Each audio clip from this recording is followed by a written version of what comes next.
bag-o nga kabuhi, bag-o nga bagay nga dapat natin pangatubangan.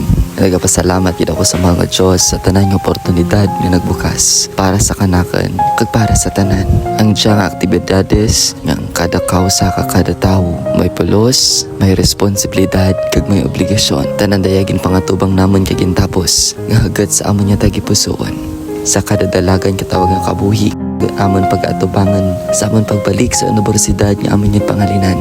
Amo ang lessons kag learnings nga dapat naman itatak sa among nga tagipusoon nga kami tanan hindi lang maestra o kun maestro kundi kami tanan may obligasyon sa sosyedad nga dapat namon panindigan nga lapaw pa sa obligasyon namon bilang tawo kag lapaw pa sa obligasyon namon bilang isa ka maestro. Padayon naman nga handamon kag pasalamatan ang tanan nga tawo sa likod sang amon pagpresentar sang amon ginatawag nga universidad sa kada bagay kag hugnat nga magkatabo sa amon nga kabuhi. Baluno namon ang tanan nga lessons, leksyon man, obligasyon kag responsibilidad nga hagad sa amon nga tagipusoon nga nagadara ka namon sa hayop kag ginatawag nga handom kag bastam lang. Padayon ko mapasalamatan at tanan nga tawo nga nagsarig kag padayon nga nag-aasoy sa amon handom, misyon kag bisyon sa tawag nga kabuhi. With love, sa Ronnie. God bless you.